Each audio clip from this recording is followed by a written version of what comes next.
Yeah.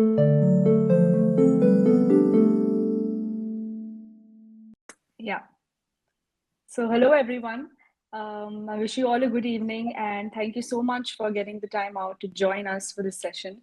Thank you so much, Vikramji, for this opportunity and to help me shed light on how stressful PR is and how to help people overcome this stress and manage your daily life as well. So, I have a few things penned down which I would like to discuss. So, I would be reading that and discussing the same, if that's okay. Sure, I'll start introducing and then Yeah. we'll have some questions for you and then you Yeah. can respond to this. Right. So, good evening, guys, and welcome to the special episode of Masterclass series on Vikypedia.com. I'm Vikram Kharvi and I'm very thrilled to have you all here. But before we begin, let me tell you what Masterclass series is all about. In this series, we will invite eminent professionals like Kiara from various fields of marketing, PR, digital, personal well-being, etc., and learn from their craft. So in future, videos from this series will be made into a course which will be made available to students seeking to make their career in PR or marketing and help them, we'll help the industry bridge the talent gap that exists today. So in this session, we'll address an important topic that's close to the heart of every PR professional working or anybody who's working in the high pressure industries, especially in PR because we deal with so much of stress and we need to build so much of resilience. So, joining us today is someone uniquely qualified to guide us through this discussion. Introducing Kiara Jain, the founder of Mindful Living. Kiara is a distinguished lifestyle coach and a PhD candidate specializing in narcissistic behavior and psychology at London South Bank University. She has an incredible academic and professional background that combines the science of psychology with practical coaching. Kiara's work focuses on emotional well being, self care, and resilience, qualities that are crucial in industries like public relations, where professionals constantly juggle deadlines, client expectations, and high stakes. And those who are watching us live today, if you have any questions for Kiara about managing stress or improving mental well being, drop them in the comments below. We'll take those questions towards the end of the session. So let's dive in and welcome Kiara to the show. Kiara, it's a pleasure to have you with us on the show. Thank you so much, Vikramji. That was such a wonderful introduction. So, thank you so much for your kind words. And I would just like to begin by understanding and acknowledging the fact that how stressful this industry is and it can be. And, as PR professionals, you have to juggle a lot of things together, a lot of roles together, right? You're not just one, you're not confined to one role. You do a lot of different things together. So, let's start by understanding what are the common triggers of stress, right? So you can't manage stress, you can't become a resilient person until you understand what causes it. So there are Yep. multiple reasons which could be, the cause of it. And I would like to just mention some generic ones specifically to this industry. So the first would be managing your relations with the press, because public Oh, relations, right? So your yep. press, your journalists, etc., that would be a big task. Secondly would be constantly your competitors, because this is such a competitive, difficult, aggressive market, right, to be in. Also constantly switching between different roles. Like I mentioned, you're not just confined to one role. You may be a writer for Mm. 1 minute, right? You're writing something for your client, you're writing an article for your client, and the next minute you're going for an event and you're managing other things, right? So that Yep. could also trigger stress.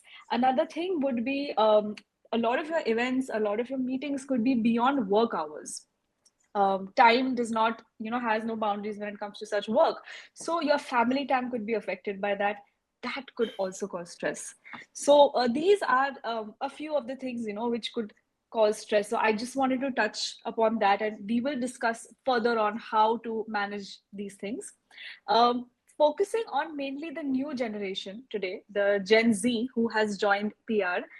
Compared to millennials, it's seen that they may have a little more anxiety, a little more stress, So how does this specific Gen Z cope?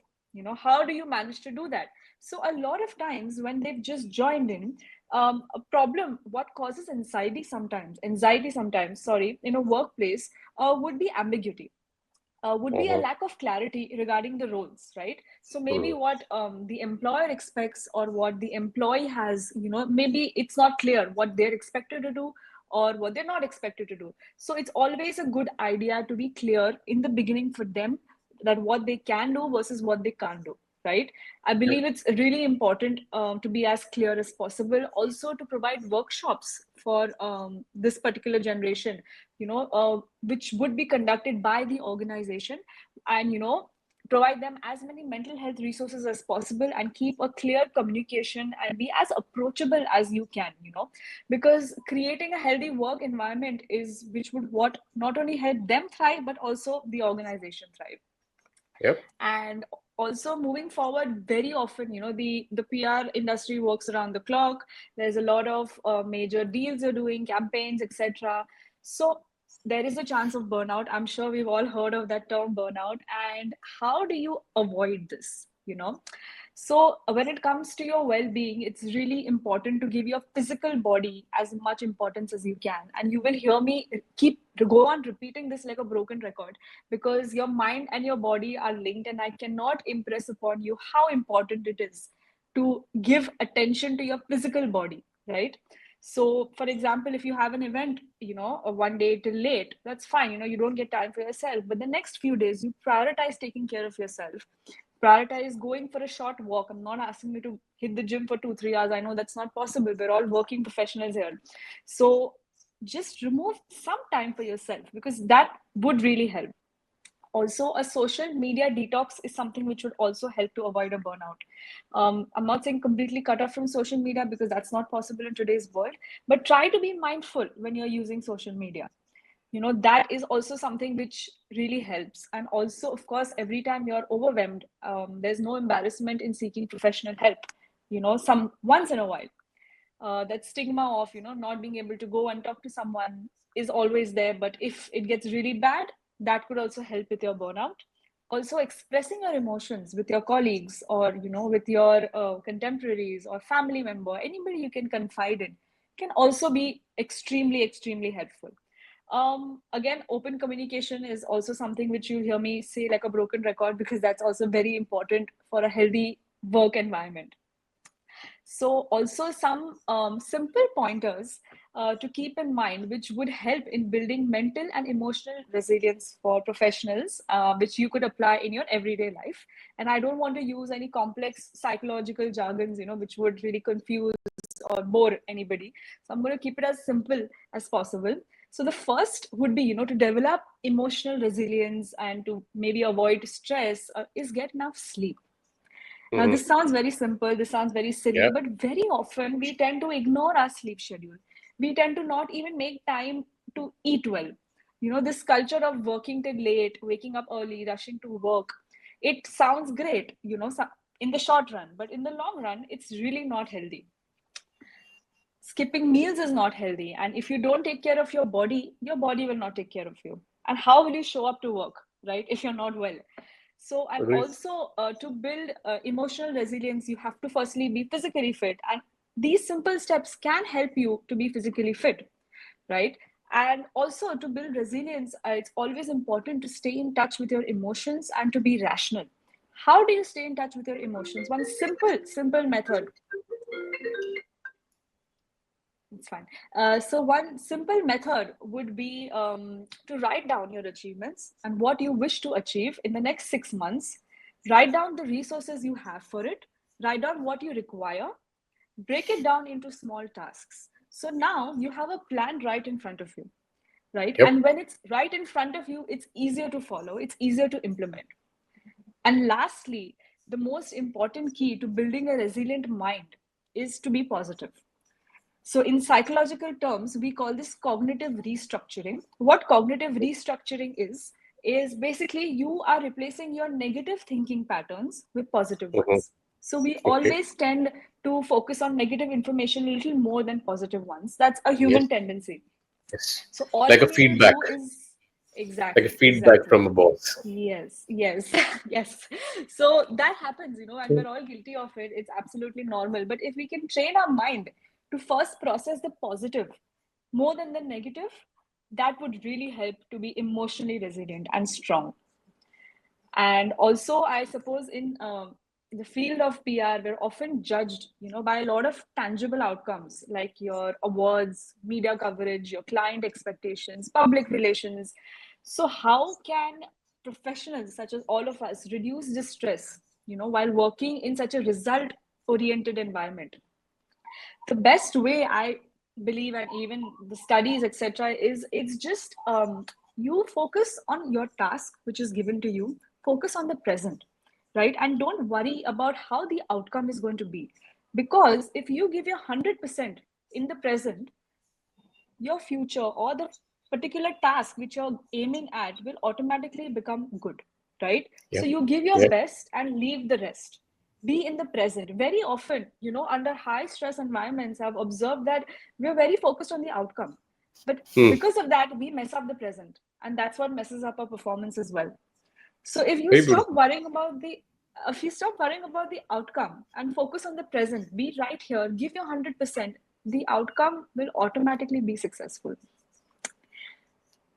So I really believe that this is something which is extremely important, and we can train our mind to do the same. And lastly, I think communicating in a respectful manner. Sometimes when you want to communicate something to a colleague, you may not mean to hurt them, or you may not mean to Hmm. be rude, but it comes out in a wrong tone, and you don't mean it. So it's always important to be respectful and to make sure that the receiver receives the message they're intended to in the right manner, right? Also, coming back to burnout, it's something we have a possibility of experiencing, and some of the early signs of burnout for professionals, what to look out for, and how can you avoid burnout or be productive. So one of the signs of burnout is a change in your sleep pattern. So if you were Hmm. a very good sleeper, you Hmm. slept really well at night, and all of a sudden you're not able to sleep well, that's one sign. You're not motivated to do what you generally do. You're not able to be productive. You're not able to give results at work. So all of this is at an extreme level, of course. We all go through this sometimes, 1 2 days in a month, that's fine. But if these things happen to you for more than 6 to 7 months, that's when you have to look out for it and understand that something is wrong, and I am heading towards a burnout. And how do you avoid this? It's always very important to understand that you're a human being, you're not a machine. You need to give yourself that importance. You need to treat yourself with a little kindness, and understand that you have to remove time for exercise. If there's something you enjoy, any kind of sport, any kind of hobby, remove time for yourself. So this definitely helps in burnout. And also journal once again. If you have a clear set of goals, if you have a clear set of what is stressing you out, also you need it in front of you, maybe that will help you increase a clarity even more. Because in our mind, we tend to exaggerate things very often. Yeah. That also happens when we are faced with a problem. It may not be that big, but our mind is so hyper about it that it become into 10 at that point. So if you write it down, it's clear in front of you, maybe you realize it's not even such a big deal and I can come up with a solution for it. So that is something which also helps in building your emotional resilience and avoiding burnout. And also discussing mental health in a workplace, very often it's not a very comfortable topic. You don't want to Yeah. go up to your colleague and be like, I'm feeling depressed here today, Hmm. like, or maybe I'm going to a counselor, I'm not feeling good, or I've been diagnosed with a disorder. We don't want to go around saying Yeah. that. So what steps can organizations and individuals take to foster a healthy work environment, especially where your mental well-being is prioritized? So, the first and most important step is to acknowledge and to understand that we're all human beings. Yeah. Once again, we're not robots, right? We all have emotions, we all have feelings, but we all perceive them and react to them in a very different manner. So, if something is okay for you, it may not be okay for somebody else. They may not react, you may react, and the reactions would be very different. So the first step is to acknowledge that we are all very different. We're all brought up in a different way. We react to things differently. We feel different things. That's the first thing. Second one, as an organization, it's always a good idea to organize workshops, to organize seminars, which will help to create more awareness about mental health not only create more awareness, but to make the employees feel, to make the professionals feel that, okay, this is accepted here. This is not a bad thing here, and we are here to help you and to talk to you. And as an individual, also to seek professional help when it's required and not be embarrassed of it. Hmm. Yes, that's one of the very important things, because even in today's times, we're talking about this, which is great, but people are very embarrassed to talk about it. That, oh, yeah, today I felt this, today I had an anxiety attack or panic attack. You may confide in a friend, but maybe in your workspace, you may not be comfortable. So that stigma is something which maybe, we could help overcome by talking more about it and being a little more compassionate about it. Also, in regards to PR, success is tied to external validations, your Yes. awards, public recognition, media coverages. So as a professional, how does one shift from this external validation mindset to an internal validation and also achieve personal growth, in this Hmm. process? So the first step would be to understand that success, or the concept of success, is very different to everybody. Like I mentioned it previously, the way we respond to things, our emotions, our thoughts are very different. The same way, the definition of success is extremely different for us. What True. may be successful to you may be something, something else to someone else. So if you don't achieve anything big in, someone else's eyes, but if it's big in your own eyes, that's all that matters. So from trying to seek approval from people outside, try to seek approval from within you. Even if it's a small success, achieve, celebrate each and every step you take, because that is a big deal. Because the where you would want to reach, your ideal self, where you want to reach, you can't just go up there immediately, right? You have to go up the small ladder, follow every step. So it's important to celebrate each and every step within yourself. Even if someone else is not celebrating that, that's fine. You should just go ahead and do it for yourself.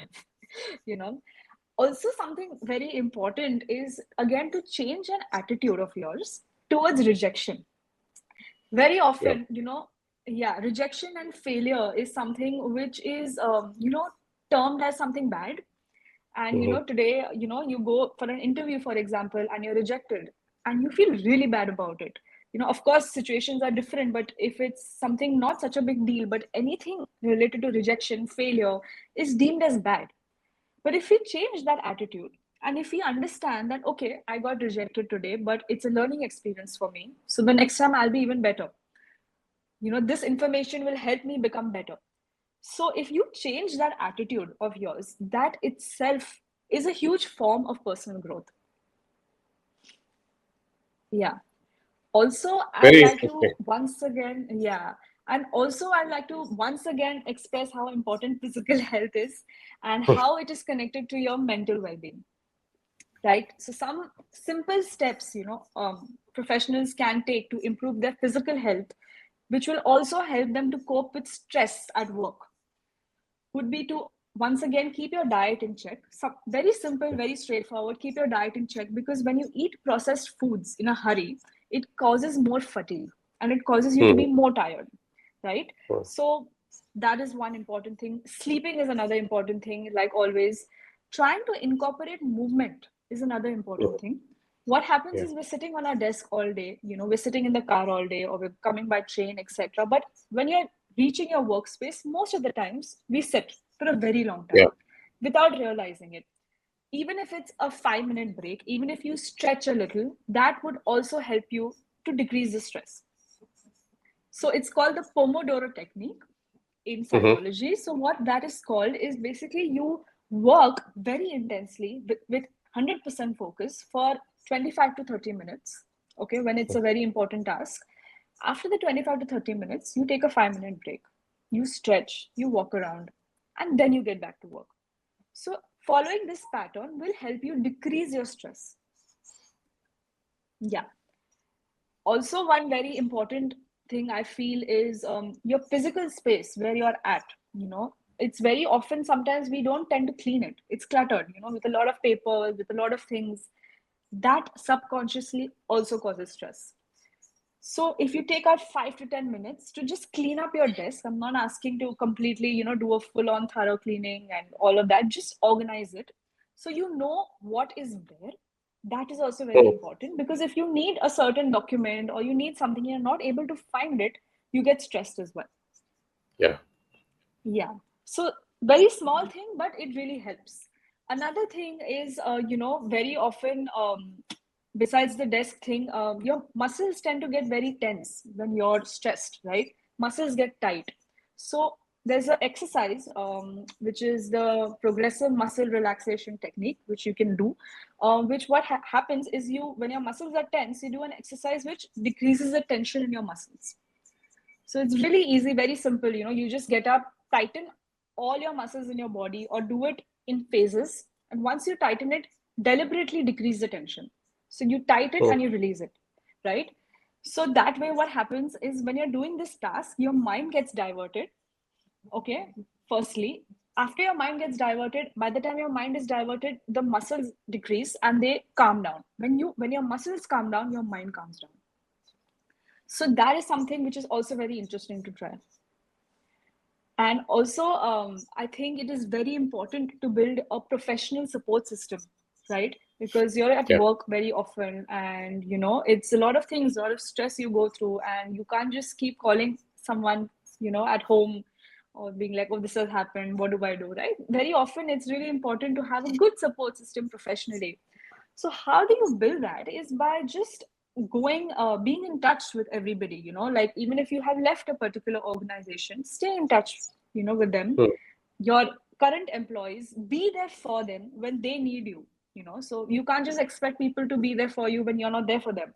So be mindful about taking care of others as well, so in turn they also take care of you. So that's also something really important. And I would just also like to share three habits for all professionals, to use in their daily life to stay focused. um, of course, exercise, prioritize your physical health. And if you really want to be active at work, don't just be sitting anywhere, like sit at, we're all sitting at work, sitting at a desk, going home, sitting, plonking, because we're so tired, right? Even if you remove like 5-10 minutes for a walk, that also helps. So that's really important, to give yourself that time, give yourself that importance. And as you wake up, sometimes we're very overwhelmed because we think of what stresses us out in our mind, in our sleep. So another thing which could help is writing down all your thoughts. Hmm. Another thing which could help when you're very stressed in a particular situation is pause. Think of the three things you're grateful for in life in general, right? And then get back to the task, because that gives you a positive boost of mindset. Yeah, and like I said, the Pomodoro technique, keep taking small breaks in the middle. That is also something which is really helpful. Yeah. So So great. any questions? Yeah. Yeah. So, you shared some real gems. And we as an industry seem to be very intelligent industry. These are well educated people. They Yeah. consult, you know, CEOs, and they Yeah. practically know everything. So Yeah. they've read about stress management. They just know, what is stress, how it causes, and all that. Yet Right. these people are stressed. So they always say that it's easier said than done, Yeah. and it's really difficult to manage because there is so much to do and all that. Why this happens to intelligent people like us, PR professionals? Because at the end of the day, we're all human beings, like I said, right? So no matter how intelligent you are also emotional. We all are. Hmm. So we respond with our emotions first, not Hmm. rationally. So Right. that is why, educated, intelligent people like us also go through this, because we react with our emotions. True. True. Yeah. True. And what I've also seen is that the level of stress that the millennials or people before have been able to manage or tolerate uh, is far more than the youngsters that today see. They get anxious too very fast. Any feedback that probably they would get, they will take it very seriously. And I've seen instances of 22-year-old, 24-year-old going through a lot of anxiety issues and all that. Why these kids get impacted so much in the work environment, where there are other 100 people also working in the similar environment? Why these kids get impacted so much? It's due to overexposure. Okay, so the generation we all are from, we were not that exposed to a lot of things they are exposed to today. Social media is the biggest one, right? Any kind of social media or any kind of internet news, right? During our times, we weren't that exposed to it. Information was not so easily accessible to us during those days. But right now, everything is available out in the open. Yeah. They just Google everything, any kind of doubt, any small thing, you have Google, which also sometimes gives you very exaggerated answers. So you make up those things in your head, so it's a culmination of all of that, which is why particularly these kids react and respond in a particular way. Yeah. Seriously, and I don't know how actually to manage them or take care of them. And these guys are very Yeah. intelligent. Very, I mean, these are the kids that we would probably need to come up with a lot of great campaigns. But you need to really take care of them. Um, Yes. there's another thing called emotional intelligence, which we often EQ. use and talk about. And that's using it, that's kind of a skill that we use for navigating interpersonal challenges. In a people centric industry like ours, how can professionals use emotional intelligence to reduce stress and, improve the relationships with their clients, teams, seniors above, juniors, and also with the other stakeholders like media? So the more emotionally intelligent you are, the more resilient you are. That's the idea of emotional intelligence, right? So resilience is how you deal with problems and how fast you're able to bounce back from something which is holding you back, right? So EQ is equal to resilience. And how do Hmm. you increase it is also something, or how do you manage it is once again how you tackle with a problem. So there's nature versus nurture. Basically, how you're brought up, your parents, your surroundings, your support systems, all of those things play a very important role in EQ.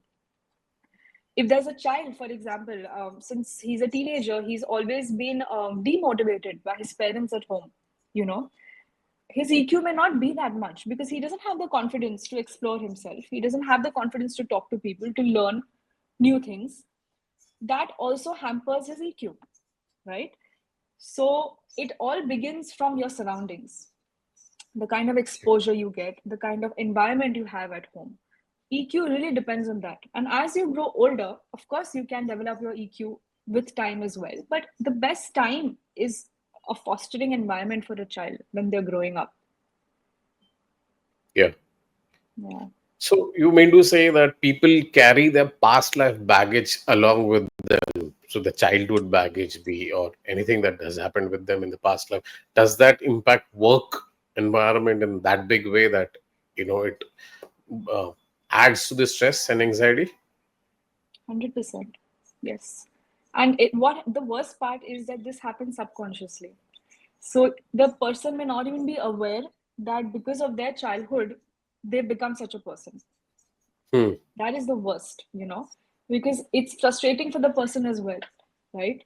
So you don't realize that your childhood really impacts the kind of person you become or you are becoming.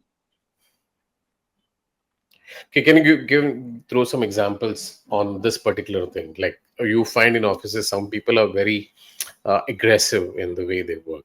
Some people are working at their own pace, but they deliver on what they expected to do. Some people just don't care.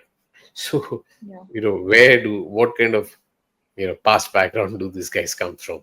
So basically, when it comes to aggression or when it comes to withdrawal, it's always backgrounds where they're not supported or they're rather abused, also, because all of those backgrounds are something which definitely hampers the EQ, the IQ, everything of the person, right?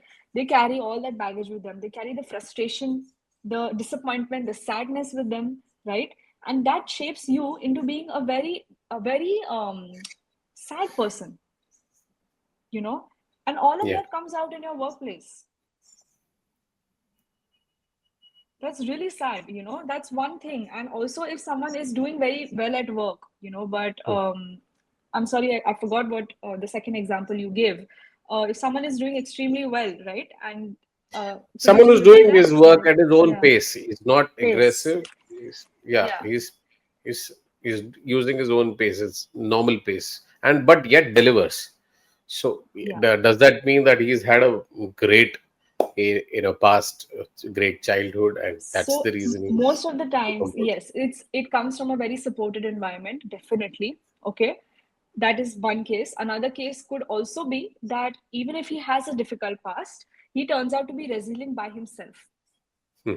Okay. He puts in the effort out there. He has the emotional maturity already to understand that, okay, which is very rare, but it does happen that, okay, no, it's my past and I need to grow. I'm not going to let my past define me subconsciously. I'm going to work on myself and I'm going to excel in whatever I do. Another major aspect of somebody doing very well at work, even if they have a bad past, is to prove themselves, Yeah.